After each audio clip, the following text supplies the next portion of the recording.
Hello everyone, welcome to Jharkhand पाठशाला।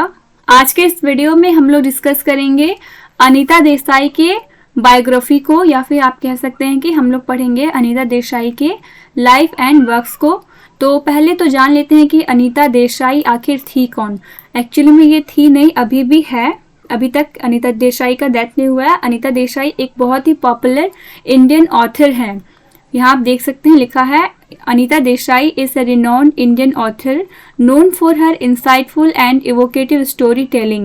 अनीता देसाई एक बहुत ही प्रतिष्ठित इंडियन ऑथर है जिससे जाना जाता है उनके इंसाइटफुल और इवोकेटिव स्टोरी टेलिंग के लिए।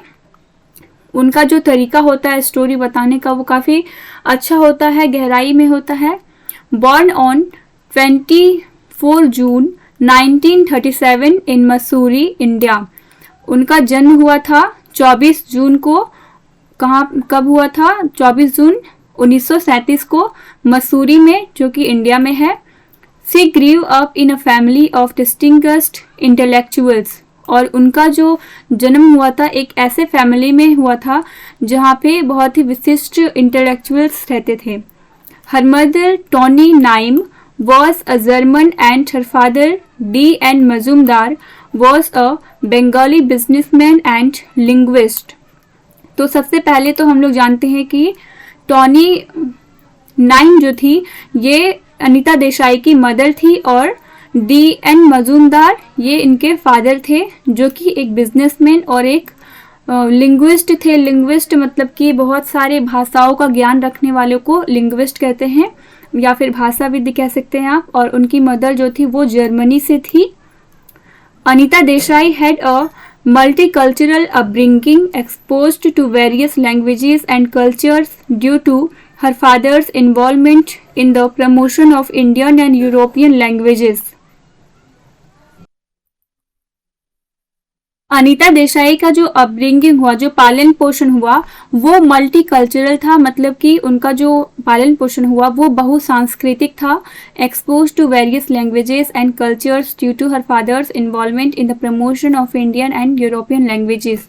उनके जो फादर थे वो बहुत सारे इंडियन और यूरोपियन लैंग्वेजेस में इन्वॉल्व थे। उन्हें बहुत सारे इंडियन और यूरोपियन लैंग्वेजेस आती थी, और अनीता देसाई को भी यूरोपियन लैंग्वेज आती थी। और उनका अपब्रिंगिंग अलग अलग संस्कृतियों, अलग अलग भाषाओं से वो परिचित हुई, ऐसा अपब्रिंगिंग था अनीता देसाई का।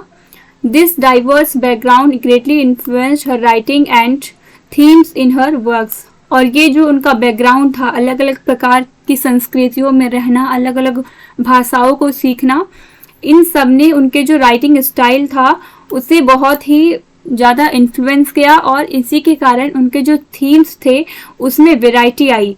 बहुत ही अलग अलग प्रकार के थीम्स में उन्होंने लिखा है। She attended Delhi University and then pursued her further studies at the University of Cambridge, where she met her husband Ashwin Desai a businessman.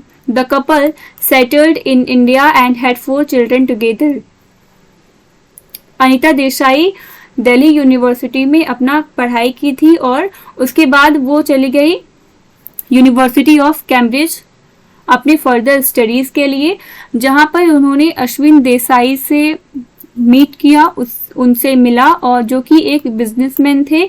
और ये जो कपल थी वो इंडिया वापस आई, वहाँ पर ही सेटल हो गई। इनका शादी हुआ और इनके टोटल 4 चिल्ड्रेन हैं।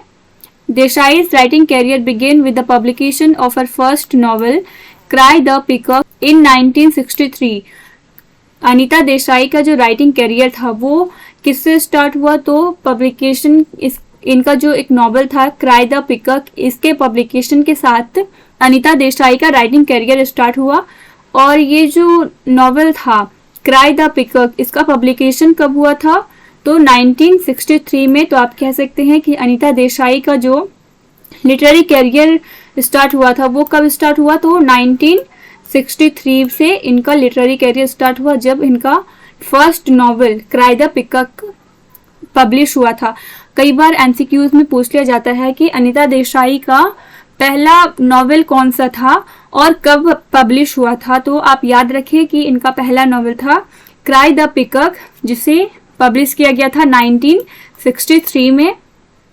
आगे देखते हैं क्या है।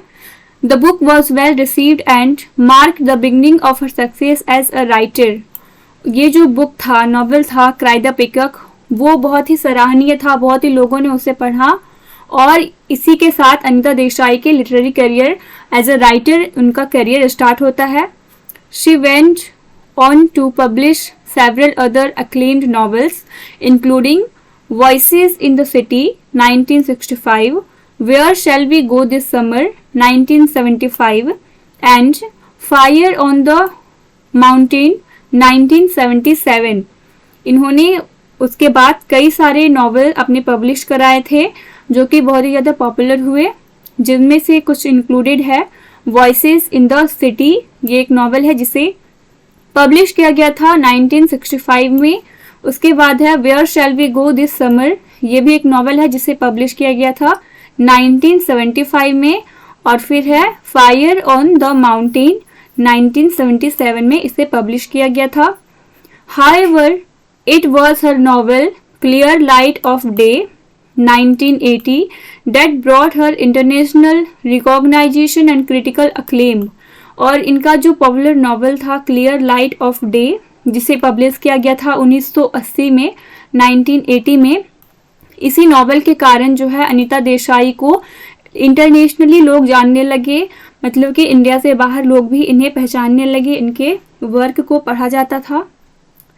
द बुक सेट इन दिल्ली, और ये जो बुक है क्लियर लाइट ऑफ डे, ये दिल्ली में सेट है। explores the complexities of family relationships and received widespread praise for its poignant portrayal of character and the Indian urban middle class mainly। और इनका जो नॉवेल है क्लियर लाइट ऑफ डे, इसे आप याद रखें। एक तो इस नॉवेल के कारण अनीता देसाई को लोग इंटरनेशनली जानने लगे थे। और ये जो नॉवेल है ये सेट है दिल्ली में। इसका जो थीम है वो किससे डील करती है, तो फैमिली रिलेशनशिप से। और इसे बहुत ही ज़्यादा वाइडली पढ़ा गया था, वाइड स्प्रेड इसका तारीफ की गई थी। और ये जाना जाता है for its poignant portrayal of character का जिस तरह से पोर्ट्रेयल किया गया है, मार्मिक चित्रण प्रस्तुत किया है अनीता देसाई ने, उसके लिए ये नॉवेल काफ़ी जाना जाता है। इंडियन अर्बन मिडिल क्लास मैली, और इसमें कुछ इंडियन अर्बन मिडिल क्लास को भी दिखाया गया है। Anita देसाई's writing style is known for its lyrical prose, psychological depth and exploration of human condition, often delving into themes of alienation, cultural clashes and the search for identity। तो अनीता देसाई का जो writing style है उसे इन कारणों के लिए जाना जाता है, जैसे कि है लिरिकल प्रोज। अनीता देसाई ने लिरिकल प्रोज भी लिखा था, और उनका जो साइकोलॉजिकल डेप्थ है, साइकोलॉजिकल गहराई है, उनके लिए उनके वर्क को काफ़ी प्रेज किया जाता है। And exploration of human condition, और जिस तरह से वो एक्सप्लोर करती है मानव की स्थिति को, वो काफ़ी प्रशंसनीय है। Often delving into the themes of alienation, cultural clashes and the search for identity. और इनके जो वर्क है वो किस थीम से डील करते हैं, तो अलाइनेशन मतलब कि अलगाव की भावना, कल्चरल क्लैशेस सांस्कृतिक क्लैशेस मतलब कि संघर्ष, मतलब कि सांस्कृतिक संघर्ष, और आइडेंटिटी का सर्च, ये सब इनके नॉवेल्स का प्रमुख बिंदु है। असाइड फ्रॉम नॉवेल्स, अगर नॉवेल की बात को अलग रखें, Desai has written short stories. Anita Desai ने शॉर्ट स्टोरीज भी लिखे हैं, चिल्ड्रेंस बुक, चिल्ड्रेन के लिए बुक भी लिखा है, एंड एसेज, उन्होंने एसेज भी लिखे हैं। Her daughter Kiran Desai is also a well known author and won the Booker prize for her novel the Inheritance of Loss in 2006। उनकी जो डॉटर है किरण देसाई, वो भी काफ़ी वेल नोन ऑथर है, जिसे मिला था बुकर प्राइज। किसके लिए मिला था, तो इनके एक नॉवेल के लिए जो कि है द इनहेरिटेंस ऑफ लॉस, जिसे 2006 में पब्लिश कराया गया था।